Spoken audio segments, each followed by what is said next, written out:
Rail line ধরে ছুটে চলা অদ্ভুত এই যানটি দেখলেই চমকে উঠবেন যে কেউ। ছোট্ট একটা বাঁশের কাঠামোর উপর বসে আছে 10 থেকে 12 জন। 40 থেকে 50 কিলোমিটার বেগে অবলীলায় চলে যাচ্ছে অদ্ভুত এই যান। হ্যাঁ, এটি কম্বোডিয়ার বিখ্যাত বাঁশের ট্রেন বা নরি। যোগাযোগ ব্যবস্থার এলাকাগুলোই বহু বছর ধরে প্রয়োজনীয় এক বাহন হিসেবে সেবা দিয়ে এসেছে নরি।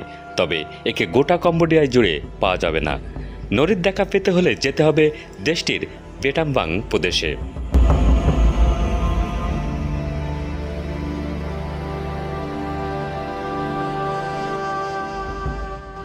নরির মূল কাঠামোই আছে একটা বাঁশের পাটাতন। অবশ্যই এটাকে শক্ত করার জন্য ধাতব একটা পাতও ব্যবহার করা হয়। চাকাগুলো ইস্পাতের, আর থাকে একে চালানোর জন্য ছোট্ট একটি মোটর। নরির চাকা ও এক্সেল পুরনো পরিত্যক্ত ট্যাঙ্ক ও লরি থেকে সংগ্রহ করা হয়। সাধারণত ব্যবহার করা হয় মোটরসাইকেল কিংবা ট্র্যাক্টরের পুরনো ইঞ্জিন।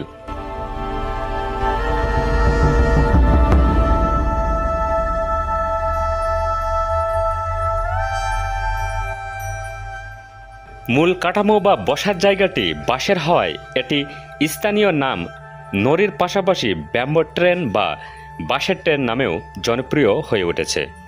জানা যায় 1970-এর দশকে গৃহযুদ্ধ ও খেমার রুজের শাসনের সময় কম্বোডিয়ার জাতীয় রেল রোড পরিত্যক্ত হয়ে পড়ে।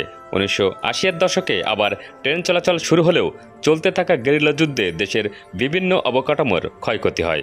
রাস্তাগুলোর অবস্থা শোচনীয় হয়ে পড়ে। ট্রেন চলাচল কমতে কমতে একটা সময় আবার বন্ধ হয়ে যায়।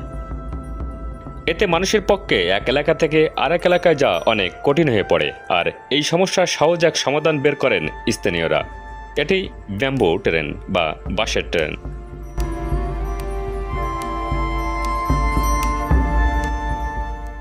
বেটামবাংয়ের পরিত্যক্ত লাইনগুলোর উপর চলা এই আজব ট্রেন অচিরেই প্রদেশের ছোট ছোট গ্রামগুলোর মধ্যে যোগাযোগের মাধ্যম হিসেবে কাজ করা আরম্ভ করে।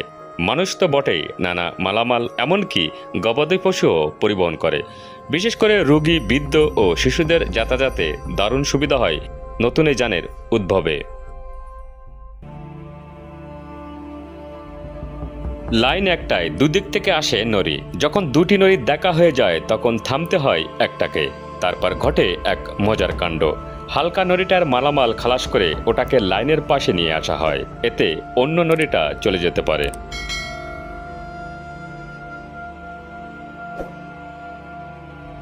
নরি বা বাঁশের ট্রেন ভ্রমণে দুপাশের জঙ্গলের মধ্য দিয়ে চলা, কখনো শরীরে গাছের কাঁঠার খোঁচা খাওয়া, আচমকা সামনে এসে পড়া বড় কোনো ডালের আঘাত থেকে বাঁচতে মাথা নিচু করা, এই সব কিছু মিলিয়ে দারুণ রোমাঞ্চকর যাত্রা।